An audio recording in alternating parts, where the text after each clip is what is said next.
Esse é o Big Shot Pod.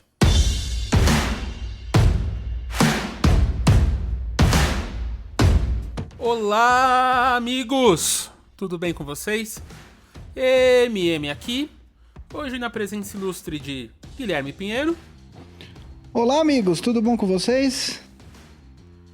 E Vavão da Massa. E aí, galera, tudo bom?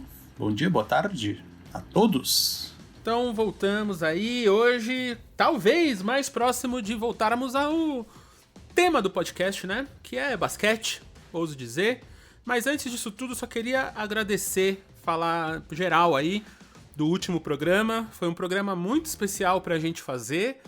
E mais especial ainda porque a resposta do programa foi muito bonita. Recebemos muitas DMs, mensagens lá no grupo do All Stars, comentários no YouTube.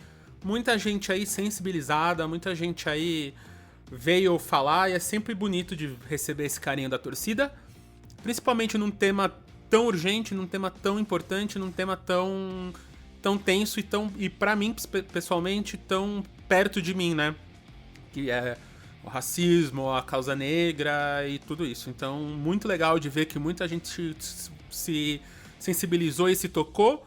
E principalmente, né, como eu sempre falo aqui, da masculinidade tóxica, a gente vê homens falando que se emocionaram, que até choraram e tal, e vim dividir isso com a gente. Então, eu já começo esse programa aqui nesse grande agradecimento, porque isso aqui não é só um diálogo entre eu, o Vavo, e o Gui, mas é um diálogo com todos vocês.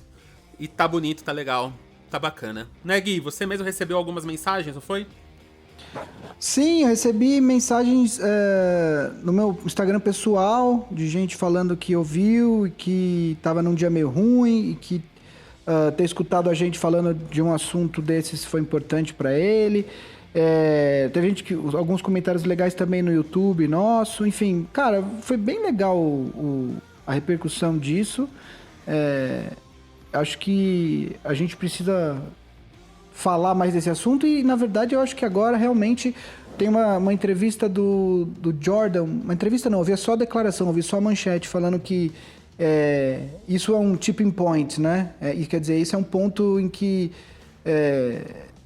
as coisas não vão mais, esse assunto não vai mais voltar a ser como era antes, né? Quer dizer, chegou num nível essa discussão das vidas negras que não dá mais para voltar atrás e não dá mais para ignorar essa discussão.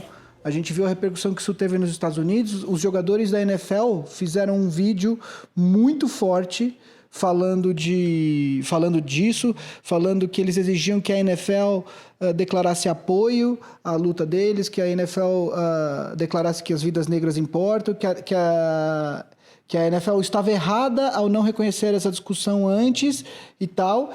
Foram vários jogadores, entre elas o Pat Mahomes, que é possivelmente a maior estrela, o melhor quarterback, eu não vou falar maior estrela, porque o Tom Brady ainda joga, enfim, mas é o melhor quarterback, atual campeão da NFL nessa temporada. Vários jogadores, o DeAndre Hopkins, um wide receiver do Arizona Cardinals, que foi do Texans pro Cardinals, enfim, vários jogadores de renome fizeram esse vídeo, e 2 dias depois, o Roger Goodell, que é o presidente, né, o comissário, commissioner da NFL, gravou um vídeo falando tudo que os jogadores queriam que ele falasse em nome da NFL. Então você vê a repercussão que isso teve em Denver. Depois o técnico do Denver Broncos falou aquelas declarações de gente branca que nunca parou para pensar sobre o assunto, falou aquelas coisas erradas, falou algumas coisas erradas, depois ele voltou atrás e reconheceu que falou besteira. O time do Denver Broncos foi um dos líderes das manifestações em Denver, na cidade, né?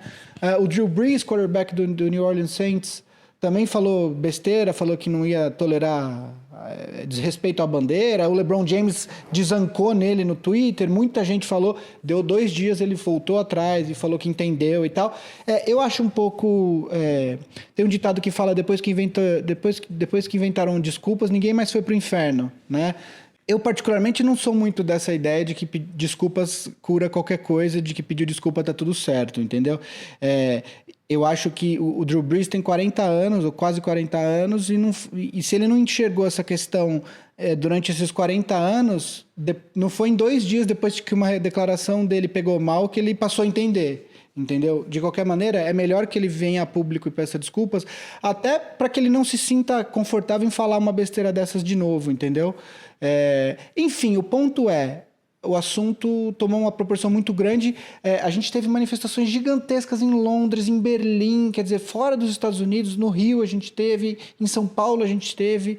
Então, assim, essa discussão é uma discussão que graças a Deus, a gente está tendo agora, e eu acho que não vai sumir, entendeu? Agora eu acho que esse assunto vai ser levado a sério. Não, e pra mim, uma das coisas mais impressionantes são pessoas que historicamente nunca falaram sobre o assunto se posicionando, né? Então a gente vem falando de Last Dance aí, né, nos últimos um mês e meio, quase 2 já, né?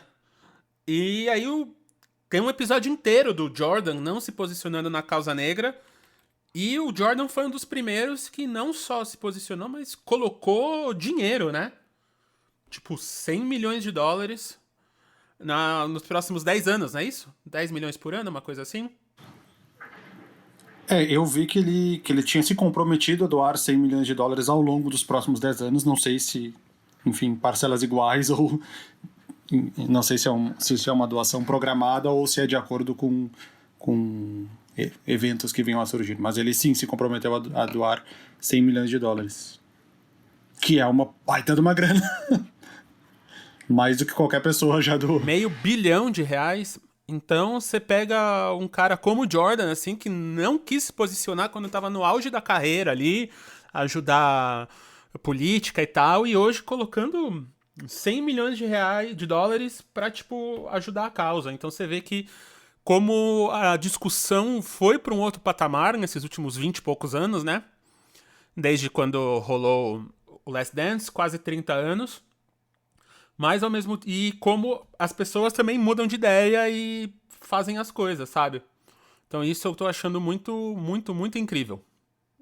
E então, falando nisso, outra coisa que está mudando de patamar é a volta da NBA. A gente foi de talvez volte pra não vai voltar nem ferrando pra temos data, temos o que vai acontecer, temos o que eles querem.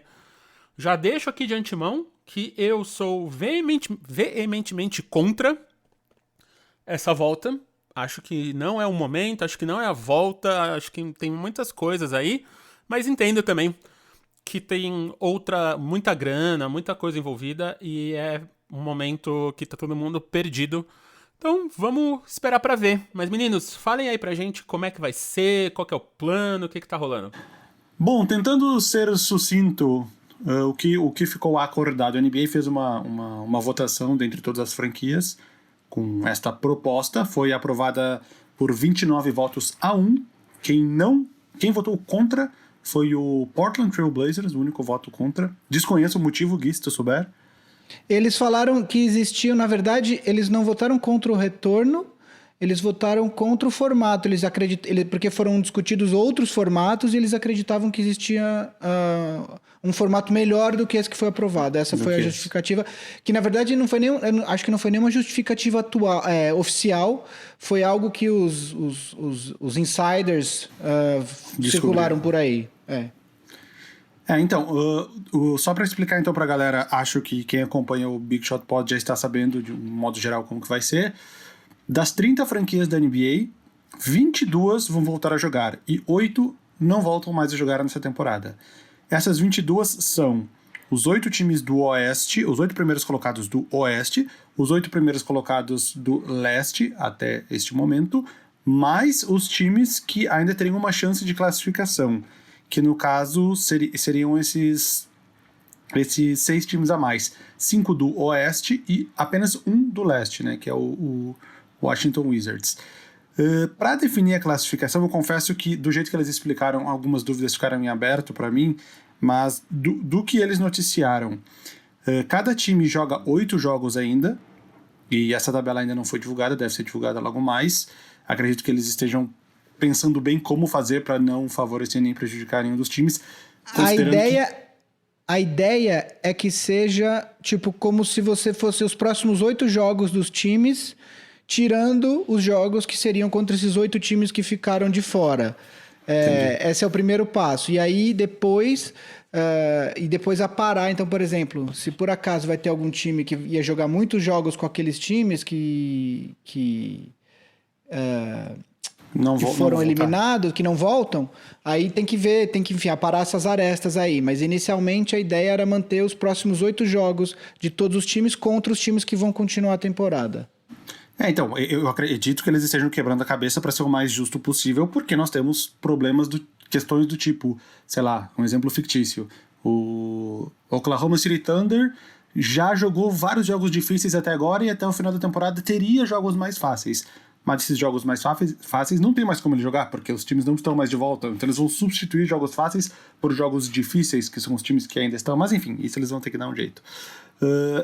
E aí a questão curiosa é que para decidir a 8ª vaga, se o 9º colocado estiver até a menos de 4 jogos de distância ou menos, vai haver um mini playoff entre o 8º e o 9º, na qual o 8º só precisa ganhar um jogo de 2.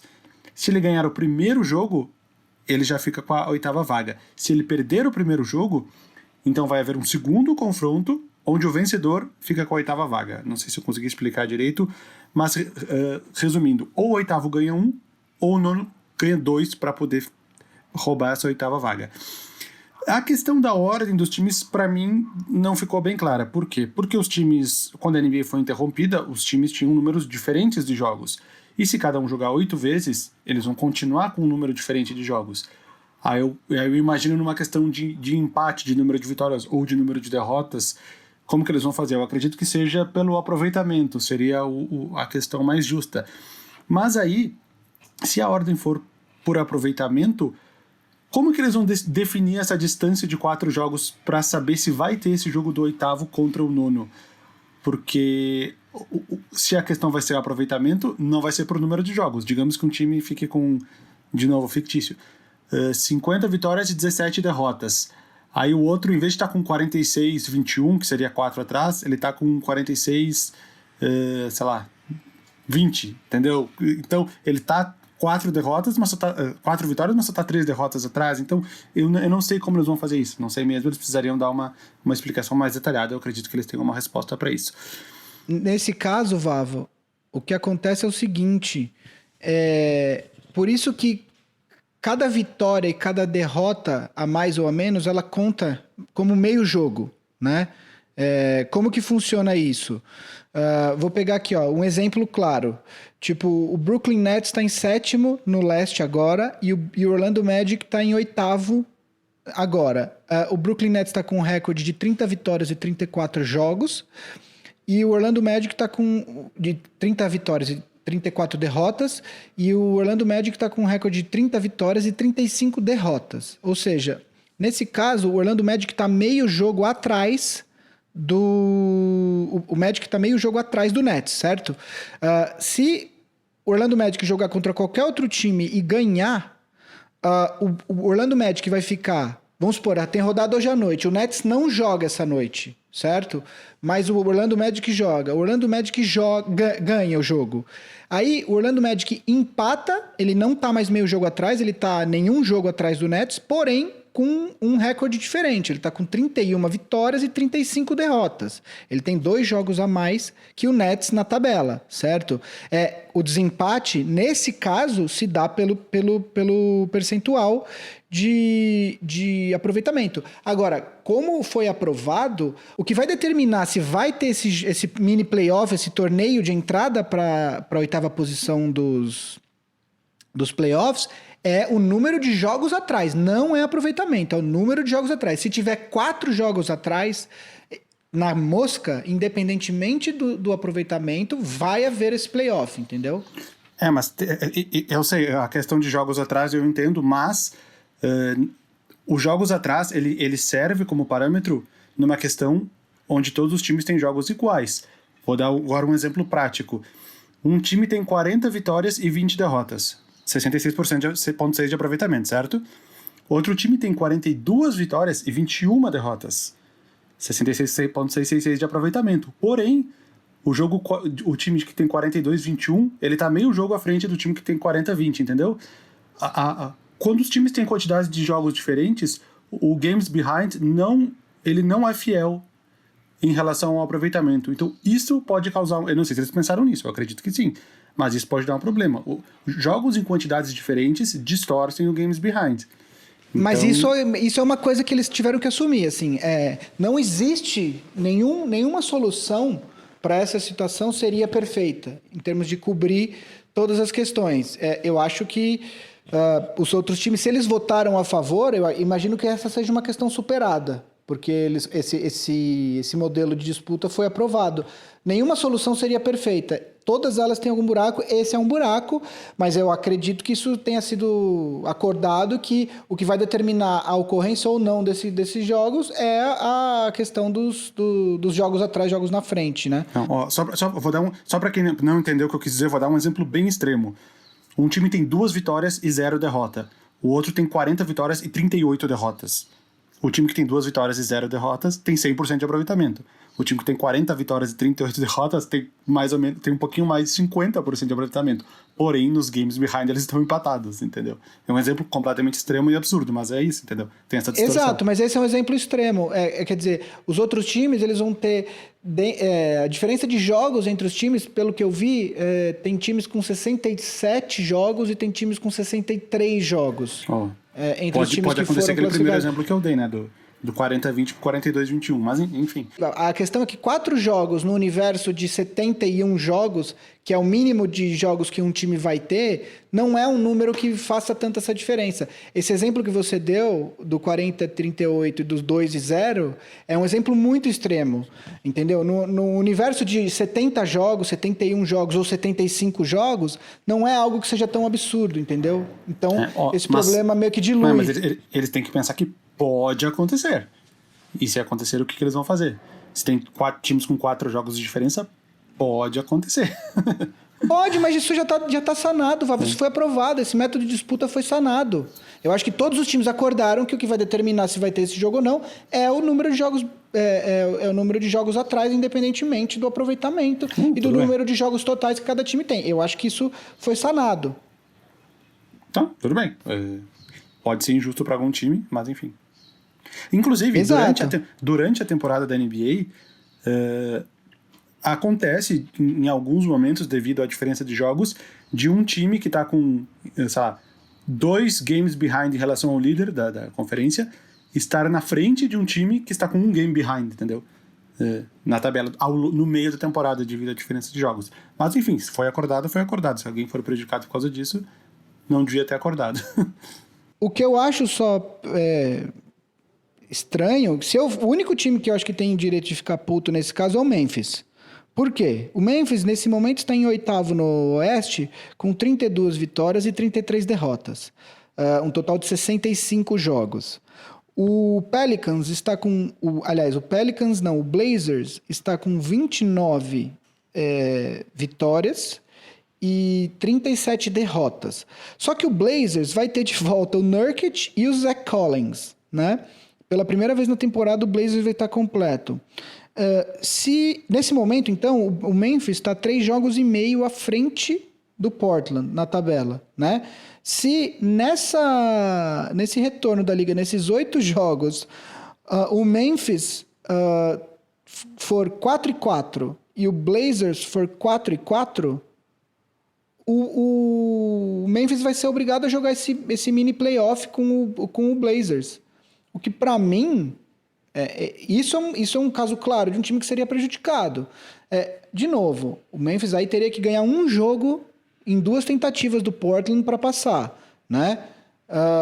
Mas, para mim, nesse caso, se eu sou do Memphis, não faria nem sentido haver esse playoff, porque essa distância que foi aberta na temporada regular deveria contar, né? Mas eu entendo por que eles fizeram isso. Porque, teoricamente, o Portland ele teria até o jogo número 82 para se recuperar. E agora ele só vai ter até o jogo 74, não sei. Enfim, ele vai ter menos oportunidades do que ele teria para ultrapassar o Memphis. Logo, precisa haver alguma compensação de alguma forma. E acho que é por isso que eles inventaram esse esquema dos 4 jogos atrás. Na verdade, eu acho que essa não foi essa decisão. Eu acho que não foi essa a lógica. Na minha opinião, eu acho que o que eles pensaram a gente não pode voltar direto para os playoffs. A gente precisa ter um resto de temporada regular, até porque não dá para os times ficarem 3, 4 meses parados e voltar já valendo o título, né? Só que para voltar com o resto de temporada regular, eles precisavam de mais times. Não dá para voltar só os 16 de playoffs, porque senão vira só jogo de exibição, vira jogo amistoso. Para eles trazerem mais times para esse retorno, eles precisavam dar alguma chance para esses times se classificarem. Então, eles criaram esse mecanismo. Eu acho que a lógica, para mim, foi essa. Porque, por exemplo, o próprio Dame Lillard já havia falado que se o Portland fosse voltar para esse retorno da temporada sem chance alguma de playoff, ele não ia jogar. Ele ia ficar sentado no banco o tempo todo, e com razão. Você vai se expor a pegar o corona, porque por mais que todos os protocolos de segurança sejam seguidos, sempre existe esse risco, né? Você vai se arriscar a se machucar num jogo em que não vale nada, que você não tem chance de classificar, não faz sentido. Então, eu acho que a lógica, acredito, tenha sido essa. E aí, dentro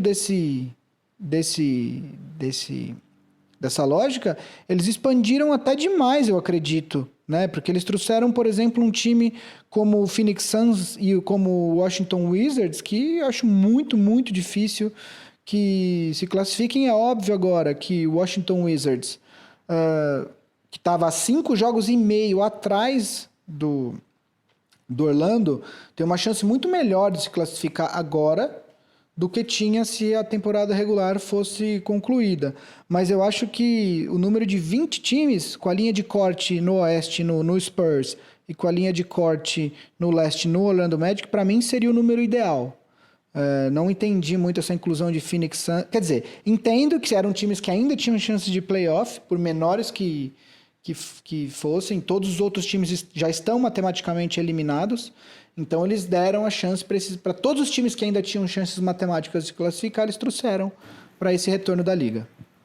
Olha, vou te dizer que matematicamente eu acho que um time como, por exemplo, o Charlotte Hornets também poderia se classificar, ó. O próprio Chicago Bulls, matematicamente, embora fosse uma porcentagem muito pequena. Na verdade, o Hornets só está 1 jogo e meio atrás do Wizards. Então, mas aqui na ESPN, no site, está dizendo que esses times estão eliminados. Eu imagino que seja pelos cruzamentos, Fábio. Pelos confrontos. Eu acho que é isso, entendeu? Porque Pode embora ser. ele teria tempo e número de jogos para alcançar, eu acho que pelos próprios confrontos isso acaba se tornando impossível. Ou uma chance tão pequena que ficou considerado impossível. Tô olhando a tabela aqui.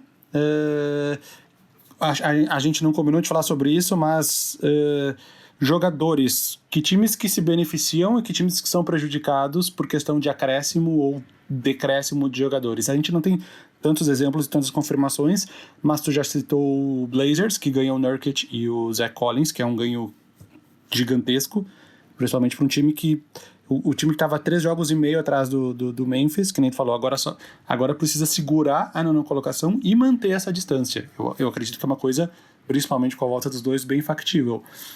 A galera especulou muito a volta do Kyrie Irving e do Kevin Durant pro Brooklyn Nets, mas aparentemente, pelo que falaram, os dois não vão voltar.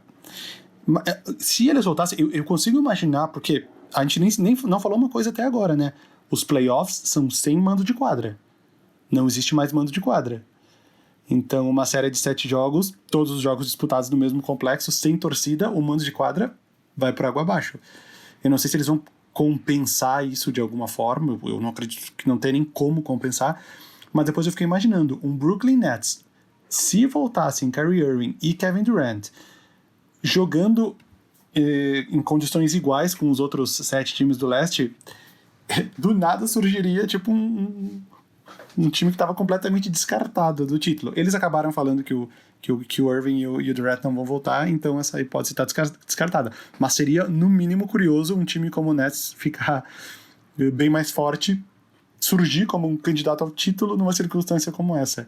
E só para finalizar dos jogadores, o San Antonio Spurs, que vai estar, que é um dos times, entre aspas, convidados para disputar esse torneio na Disney, Aparentemente, eles meio que viram que tinham poucas chances e anunciaram que o LaMarcus Aldridge fez uma cirurgia e está de fora da temporada. Não vai disputar esses últimos 8 jogos nessa tentativa. Então, sem LaMarcus Aldridge, eu acho que o Spurs é um time que já dá para praticamente descartar.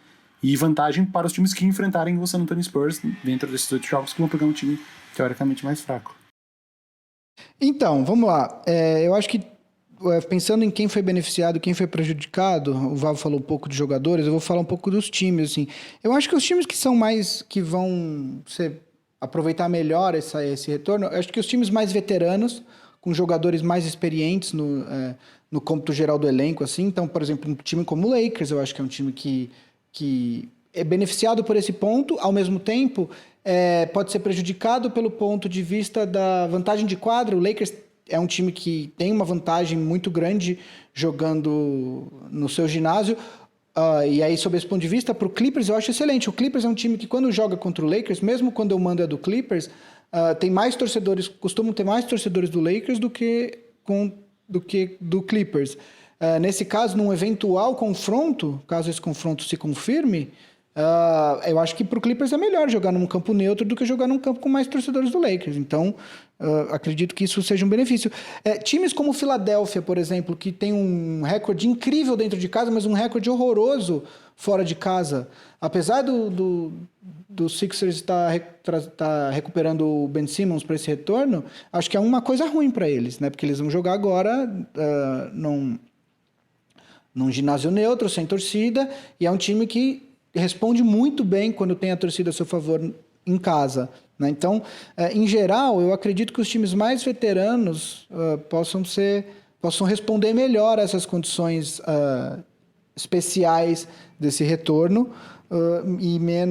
e os times mais jovens possam ter um pouco mais de problemas.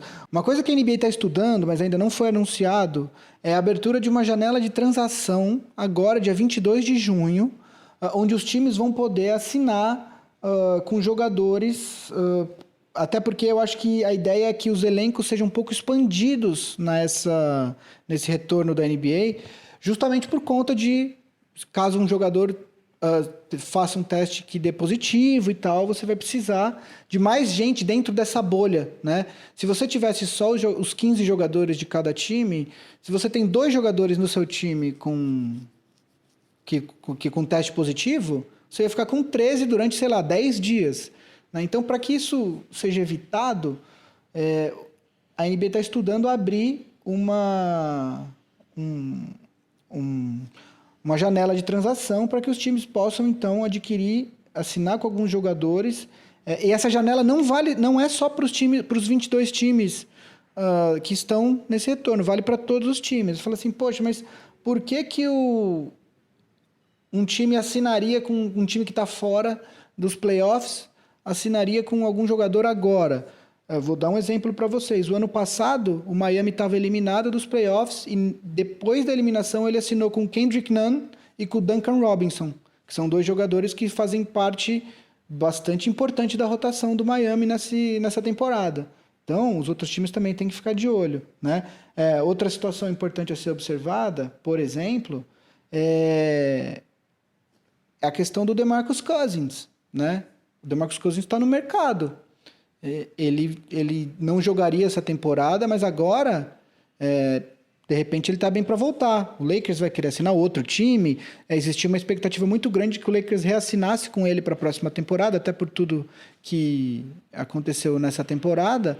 Mas agora ele pode querer ir para um time onde ele vai ter mais chance de jogar. Se é que ele vai jogar, enfim, é uma outra questão, entendeu? É óbvio que a gente sabe que ele ficou muito... É uma questão muito parecida com a do Nurkic, né? Quer dizer, pode jogar? Pode, mas ficou muito tempo parado e a gente sabe que esse tipo de lesão demora um pouco para... Depois que você volta, ainda existe uma questão de tempo, né? De recuperar o ritmo e tal. Além dessa janela de transação, uma outra coisa que está sendo discutida é justamente a possibilidade dos times poderem converter os jogadores two-way, que são aqueles jogadores que vão subindo e descendo entre a D-League e o time de cima, né, em contratos válidos pela NBA para ter esses jogadores. Então, essa é uma outra possibilidade que os times vão ter de ter jogadores em seus elencos. Isso é um outro desdobramento, né? Quer dizer, a gente vai ter uma segunda janela de transação num período onde a gente não estava muito acostumado a ver esse tipo de coisa, né? Eu sem saber dessa história que tu falou agora, da possibilidade de assinar com mais jogadores, eu já tinha pensado, com os two-way players, um elenco fica em 17, né? São os 15 jogadores, os 13 que vão pro jogo, os 2 inativos, e os 2 two-way players somariam 17. Eu pensei em talvez, sem saber que eu ia falar isso, eu pensei exatamente nisso, talvez convertendo os two-way players em jogadores permanentes, entre aspas, talvez esse elenco de 17 fosse o suficiente. Eu nem sabia dessa possibilidade de abrir para assinar com mais jogadores. Outro tipo de vantagem e desvantagem, que aí não teria nem como saber, não teria nem como mexer nisso. Por exemplo, um time como o Clippers, que poupou muito seus jogadores principais, no caso o Kawhi Leonard e o Paul George, pensando em ter uma vantagem em relação aos outros times nos playoffs, deixa de ter essa vantagem que ele construiu. Porque, no final, todos os times conseguiram fazer a mesma coisa, né? Que é descansar os jogadores. Pensa, por exemplo, o Rockets, o Harden é o segundo jogador com mais minutos e o Westbrook é o sétimo com mais minutos.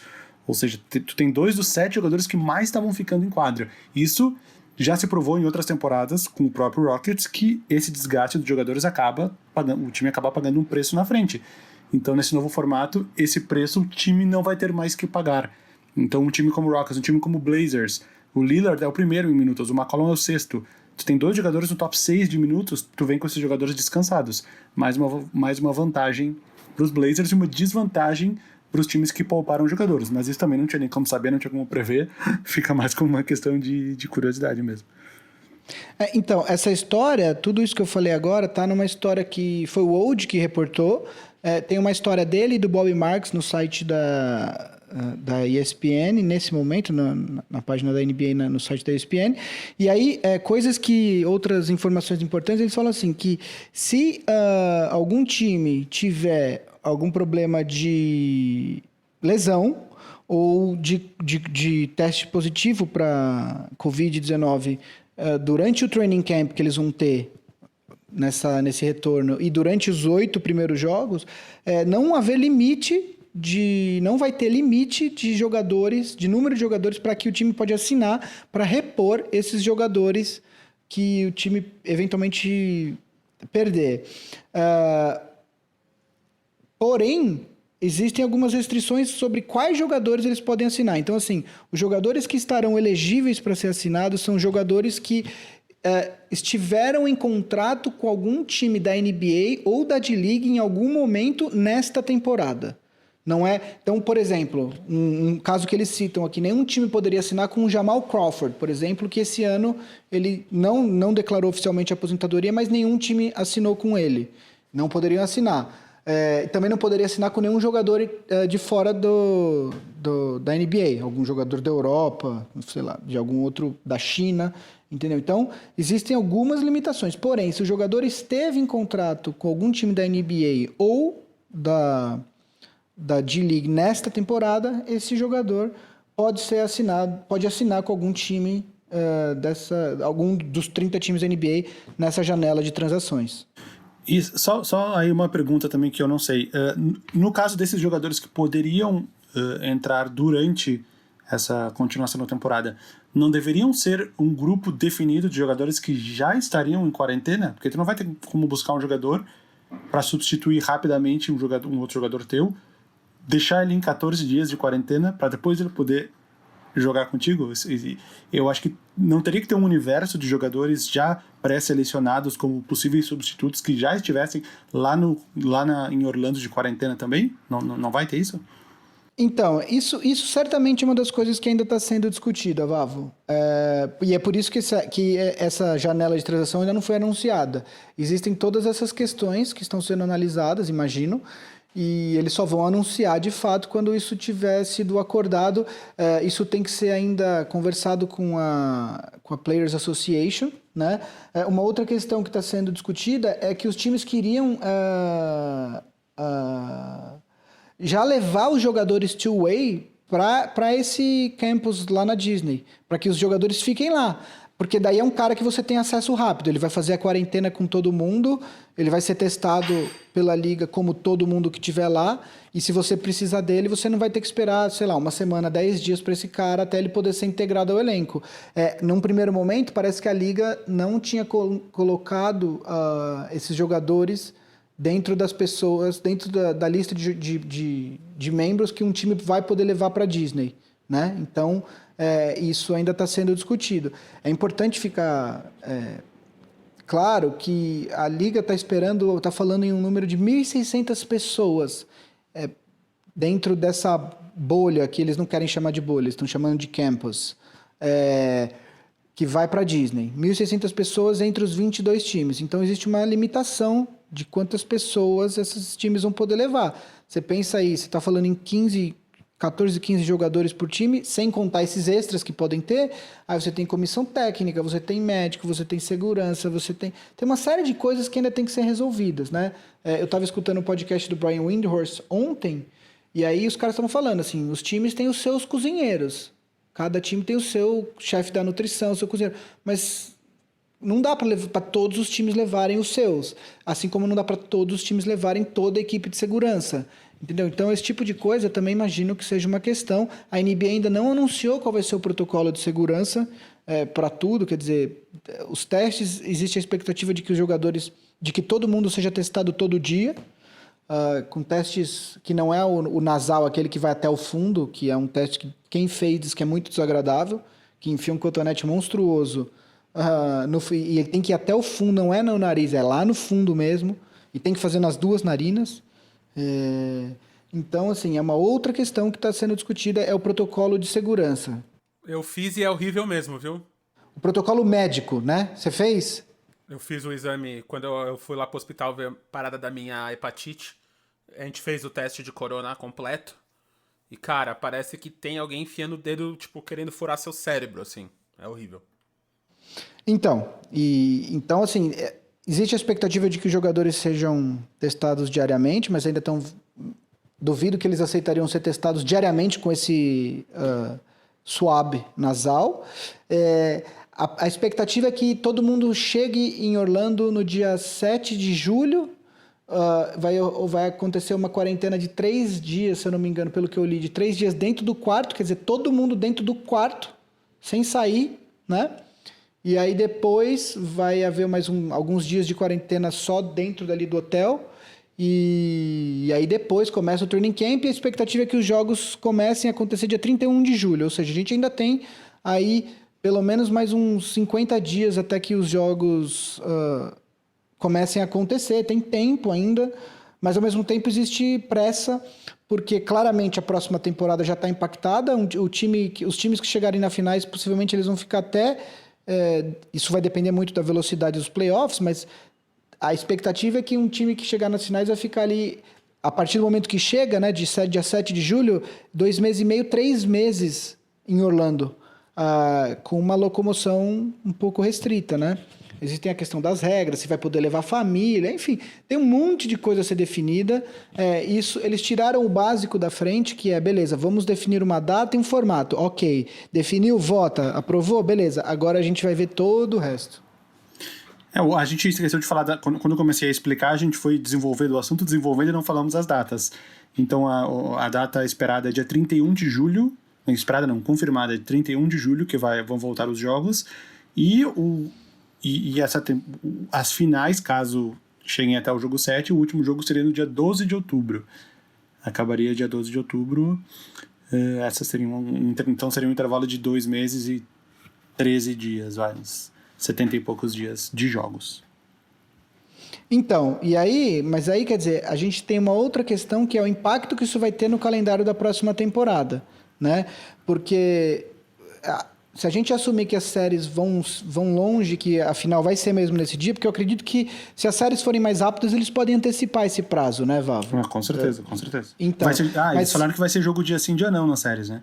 Porque não tem mais a viagem, né? Você Exatamente. Não tem mais viagem. Então, não, assim, tirando o fato de que o mundo tá uma merda, porque essa pandemia tá fudendo, pra quem gosta de NBA vai ser um tesão. Porque a gente vai ter, tipo, vai ser quase clima de Copa do Mundo na primeira fase, que você tem 4 jogos no dia, que você não para de ver jogo, sabe? Vai ser um tesão, assim. Mas a questão toda é, se a final acabar dia 13 de outubro, como o Vavo está falando, que é a data prevista, e a expectativa da NBA era voltar dia 1º inicialmente a expectativa era voltar dia 1º de dezembro, o que daria basicamente 6 semanas para acabar uma temporada, você ter uma free agency e retomar, né? E aí, isso impactaria na data de término da próxima temporada. Hoje, eu já li que existe uma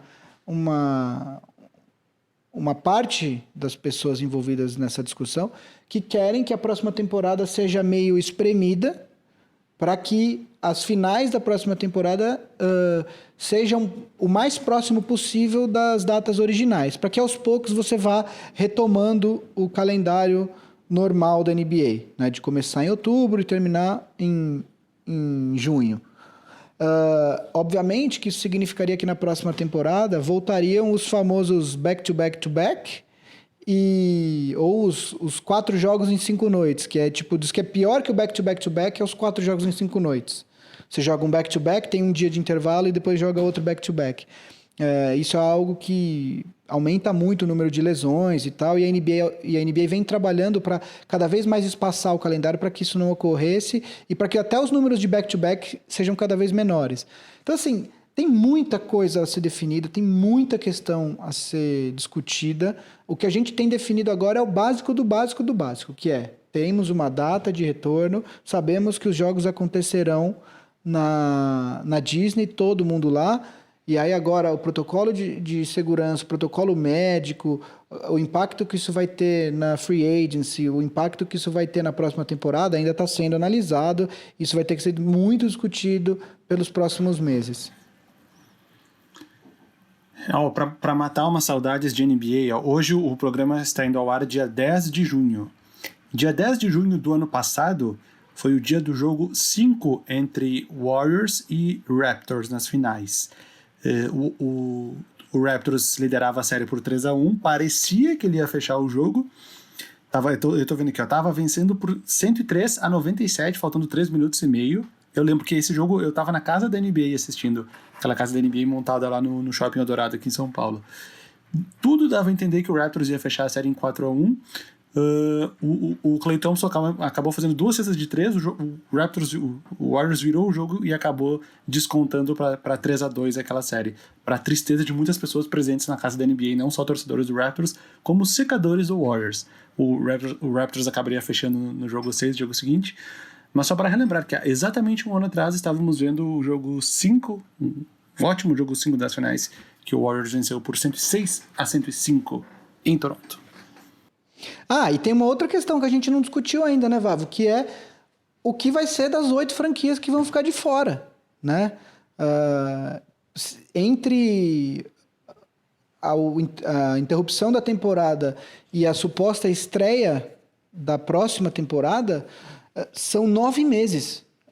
Tem muitos times que estão preocupados porque ficar 9 meses sem nenhum tipo de interação competitiva é muito ruim, principalmente porque a maioria massacrante desses 8 times que ficaram de fora são times jovens que precisam da repetição para que os próprios jogadores continuem melhorando, né? Eu vi o episódio do podcast do Woj, que foi publicado ontem, na segunda-feira, hoje é terça, quando a gente está gravando, foi com o James Borrego, que é o técnico do Hornets, e com o J.B. Bickerstaff, que é o técnico atual do Cleveland, né? Assumiu interinamente. E eles estavam falando isso, quer dizer, são 2 times jovens, com jogadores que precisam continuar o desenvolvimento e que correm o risco de ficar 9 meses sem nenhuma interação competitiva. Então, também outra coisa que eu li hoje é que o pessoal já está discutindo o que eles podem fazer para diminuir o impacto para esses times. Então, estão discutindo, por exemplo, um negócio chamado atividades organizadas, atividades de time organizadas, que é o que eles chamam de OTA, né? Organized Team Activities, que são... Isso tem sempre na NFL, são períodos da off-season que os times podem se juntar para treinar. Então vai todo mundo para a cidade oficial do time e se juntam lá e realizam treinos. Outra coisa é acontecer uma espécie de... Como não deve ter nesse ano a Summer League, do jeito que a gente está acostumado a ver, talvez role uma Summer League com os 8 times que ficaram de fora, o que seria legal. Fazer um esquema também, sei lá, 2 grupos de 4, todo mundo contra todo mundo duas vezes. Eu voto nos playoffs marginais. Pega esses 8 times e faz uma série de playoffs. Melhor de 7, valendo... É como se fosse o troféu da segunda divisão, o troféu dos eliminados. Posso falar o que seria legal? Fazer isso valendo a primeira escolha no draft.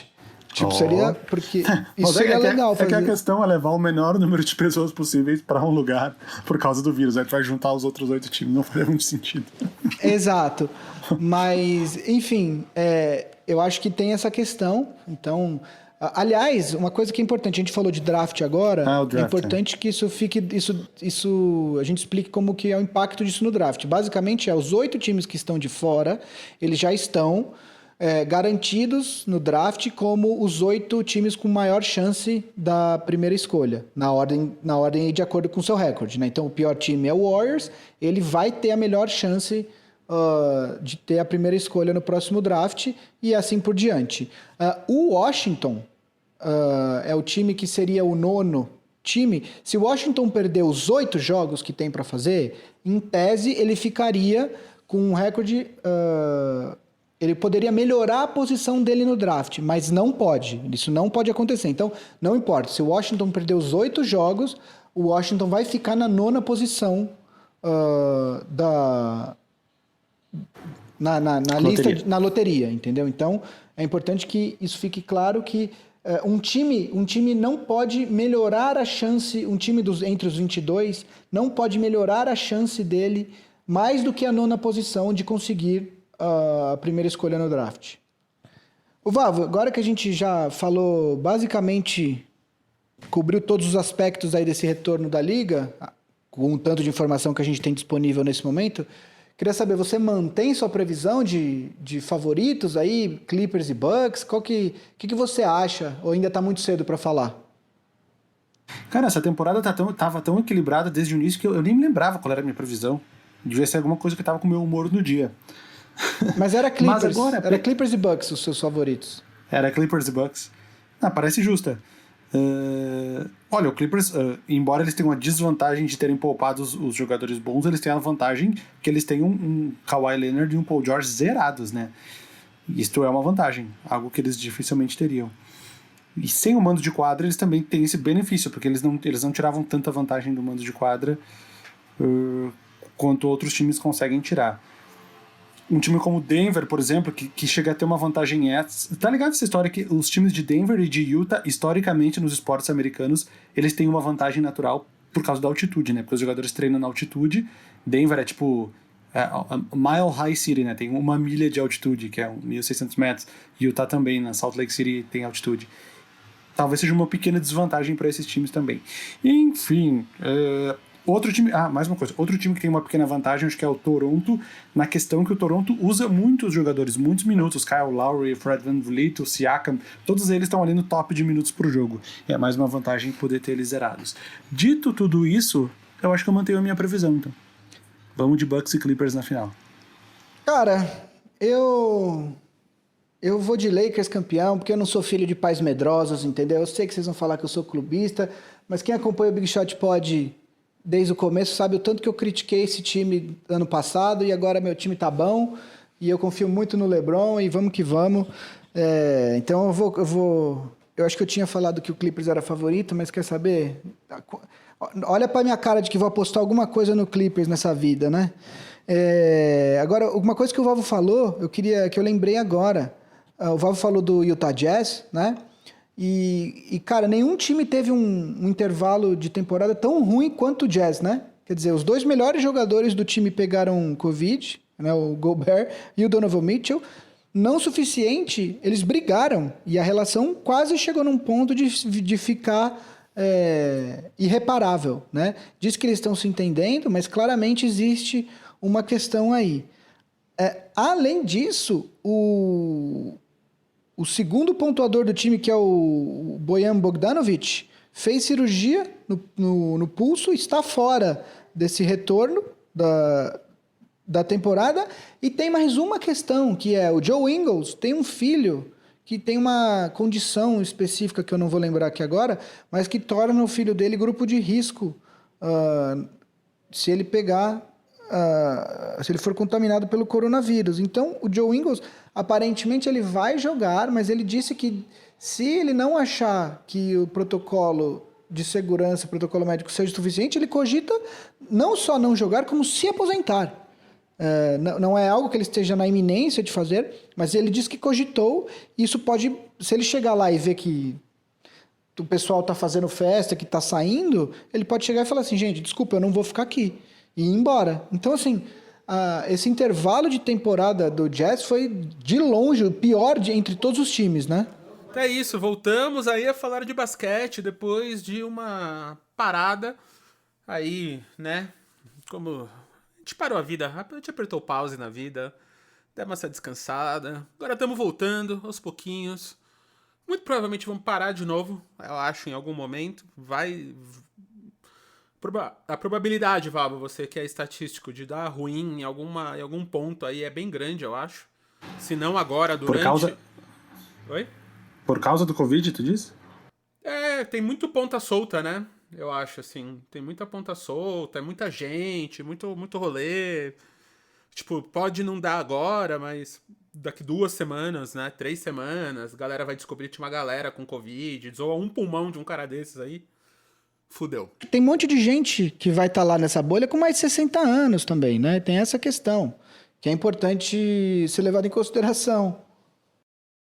Sim, eu vi um depoimento, acho que era o Mike D'Antoni e algum desses técnicos mais velhos, Dwayne Casey, talvez, que estavam cogitando os técnicos de mais idade usar máscara no jogo. E até o Mike D'Antoni tinha falado, eu entendo se eu precisar usar máscara, mas desde que todos os técnicos precisem usar máscara, não só nós que temos mais de 60 anos de idade.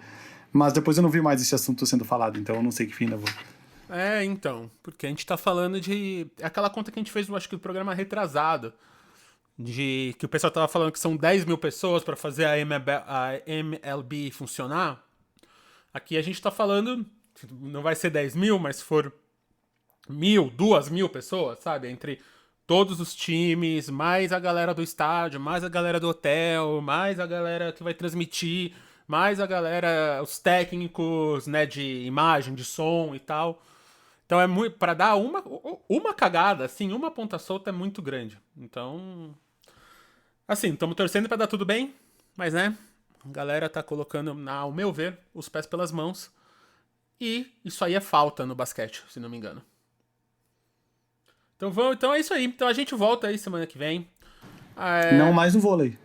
Não mais no vôlei. O que dá coisas incríveis, né? O que dá lances incríveis. Grandes né? jogadas. Grandes jogadas. Deixa eu fazer só uma observação antes de acabar. Uma observação. Eu tava fazendo um vídeo aqui pro Bull Shakalaka e eu tava assistindo. Eu assisti o jogo 6 das finais de 77, que é o jogo do título do Portland em cima dos Sixers. O único título do Portland até hoje. Como o Bill Walton era bom, cara. Impressionante. Se o Bill Walton jogasse nessa NBA atual, ele possivelmente seria um dos melhores, se não o melhor pivô da liga. Ele é tipo um Jokic que faz tudo melhor. E ele teve uma carreira curtíssima, porque ele se lesionou. Nada a ver com nenhum assunto desse podcast, só porque eu me lembrei agora. Só pra não dizer que a gente só falou da volta da temporada. O Bill Walton jogou 2 All-Star Games, cara. O auge dele foi tão curto por causa das lesões que teve o ano do título pelo Portland, que foi esse, 77. A temporada seguinte, ele foi MVP, mesmo jogando 50... Ele não jogou nem 60 jogos, acho que 58 jogos. E aí depois ele se lesionou, nunca mais foi o mesmo, ficou algumas temporadas fora, jogou no Clippers, depois ele jogou no Celtics, no final da carreira ganhou o prêmio de sexto homem, mas jogando poucos minutos. Cara, eu nunca tinha parado pra ver um jogo completo dele, uma sequência de lances dele, vários minutos. Eu fiquei impressionado, cara. Que jogador bom que era o Bill Walton. Eu só sabia das histórias e eu fiquei realmente impressionado. Se eu for fazer uma lista de top 10 pivôs de todos os tempos, eu sei que ele, por não ter uma amostra tão grande, ficaria mais lá pra baixo, mas o pick dele, o auge dele foi um absurdo, cara. Que jogador bom, que visão de jogo. Melhor pivô passador que eu já vi, velho. Assim, ó, com folgas, velho, incluindo Jokic, Sabonis e todos esses outros pivôs que passavam muito bem. Que jogador bom, velho. Sabe, deixa aqui o meu registro. Logo mais vai ter um vídeo no Boom Shakalaka falando sobre ele. Isso aí.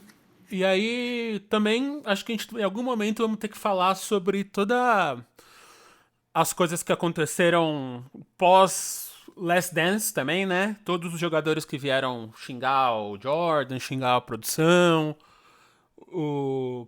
né? Tudo que aconteceu de repercussão aí do Last Dance. Lembrando aqui o Vavo de jogadores antigos que jogavam bem. E estamos relembrando, mas saiu muita matéria. E como semana passada a gente falou de racismo, que era muito mais importante, por incrível que pareça, que o Jordan, a gente foi pra lá. E só pra fechar, a coisa que eu mais gostei foi a desculpa do Steve Kerr, dele tá com aquela cara dele no documentário. E com a camisa de treino, né, do Golden State e tal. Que perguntaram pra ele o que aconteceu, se ele fez de sacanagem mesmo, né, de estar com a camisa de outro time e tal. E ele falou não, ele falou que ele só tinha esquecido que ia ter a gravação. E aí ele chegou pro hotel do treino do Golden State e a equipe tava lá esperando ele já com, tipo, eles tinham alugado uma suíte no hotel, um quartão, já tava tudo montado e tal. E ele ficou com vergonha de pedir um tempo pra se arrumar, pra fazer a barba e tal, e ele só foi com os caras, assim, sentou e deu a entrevista. E aí ele tinha, tipo, ele literalmente esqueceu que ia dar a entrevista sobre o maior jogador do mundo pras duas maiores networks do mundo, né? A de esporte e a de streaming. Então é isso aí, cara. Acontece, né, Gui? A gente que é produtor, não podemos falar que já não vimos isso algumas vezes. Não, sobre o ponto de vista de produção, Steve Kerr, melhor entrevistado de todos os tempos, né? Que ficou com vergonha de pedir um tempo pra se arrumar, porque a gente sabe que no mundo real o que acontece é que os caras iam falar, mano, vou me arrumar, vou tomar banho, o cara ia chegar 4 horas depois do horário marcado, o produtor ia ficar maluco porque não ia dar tempo de fazer entrevista, ia brigar com o diretor que queria ficar 8 horas entrevistando o cara e agora ele só tem metade do tempo, a gente sabe como isso ia terminar, né? Exatamente. Exatamente. Então a gente tá. Então que é isso aí, Steve Kerr, valeu. Então a gente vai falar disso aí em algum futuro próximo. Vamos ver aí a pauta, como é que tá, mas só pra falar que a gente percebeu isso aí, que a gente tá no nosso radar, é só que coisas mais importantes aconteceram, né? Então, amigos, Gui, escolhe uma palavra mágica aí. Deixa eu pensar aqui. Vela aromática. Isso aí. Como é que a gente altera o vela aromática? Primeiro que é uma Com palavra W. só. Primeiro que é uma palavra só, né? Pode ser com W, eu acho, e com H no final. O El Aromática, sim? Isso. Tudo uma palavra só, difícil, com W e com H no final. Tá, puta, é difícil aí. Então volta aí. Então Tem vamos acento? lá, só a última vez. Vela aromática. Vela aromática. Com W. Boa. Com W e H no final, uma palavra só. E para você que escutou... Com acento ou sem acento? Eu quero sem acento, mas para você que escutou até o final, eu quero reticências no final da palavra. 3 pontinhos. Então é isso aí. Se você percebeu o que é, percebeu, parabéns. Comenta aí onde você quiser comentar. No YouTube de preferência, porque é só lá que vai ter a votação. Mas se quiser comentar em qualquer outro lugar, seu coração tá livre pra fazer o que você quiser. E aí a gente vota aí, semana que vem, quem vai entrar no Big Shot Pod All Stars aí nessa volta do campeonato, né? Então, enquanto houver quarentena, vocês fiquem lá. Depois a gente faz um negócio, mas se quiser só apoiar a gente, assina lá o Big Shot Pod All Stars. Vai estar na descrição aqui embaixo os links todos pra vocês fazerem isso. Quando voltar a temporada, a gente faz um ritual de expulsão de cada um. Um agradecimento, né? Ai. Mas então é isso, amigos. A gente é editado pelo Guido, produção da Ampere, gravado das nossas casas. E voltamos aí semana que vem. E vai ter jogo ao vivo, né, Vavo? Só antes de fechar, tem jogo ao vivo quinta-feira? Então, ó, eu tava falando com o Marcel agora, acho que vamos fazer um jogo clássico nessa quinta-feira, no caso amanhã, em relação ao dia do lançamento do episódio. Não sei qual é o jogo ainda, não sei se vai ter mais algum convidado, nem falei com o Gui pra ver se ele quer participar, se tá sendo convidado agora, mas escolhi algum jogo clássico aí da história da NBA pra fazer a transmissão ao vivo na Twitch do Boom Shakalaka. Eu tenho feito os ao vivos lá na Twitch. Depois eu subo no YouTube, mas aí quem assistir no YouTube não vai poder interagir, porque já vai ser uma gravação, não vai ser ao vivo. Mas enfim, fiquem de olho nas redes sociais. E se você chegou até aqui, manda um acho legal ou não acho legal nos comentários também. Fala pra gente, a gente tava querendo fazer uma segunda tela dos jogos aí, alguns dos jogos dessa transmissão, dessa volta da NBA. Então vocês assistem o jogo onde vocês assistem e a gente estaria comentando na Twitch ou no YouTube em algum lugar pra acompanhar o jogo com vocês. Se vocês acham bacana isso aí, assim como o Vavo tá fazendo com jogos antigos, a gente faria ao vivo com esses jogos, comenta com a gente, porque aí a gente faz. Se vocês não gostarem, talvez a gente faça também porque a gente quer, se vocês, né? E se vocês quiserem, talvez a gente não faça porque a gente tá com preguiça.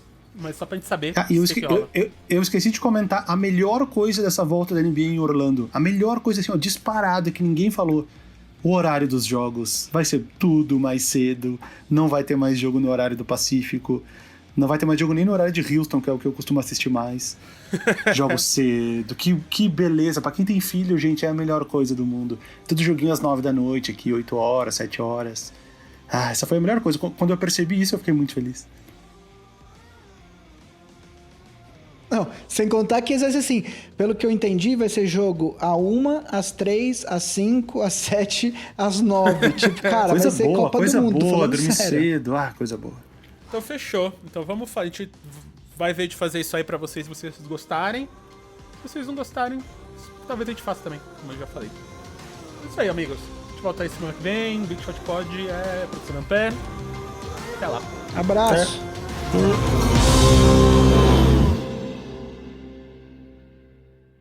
Ambev.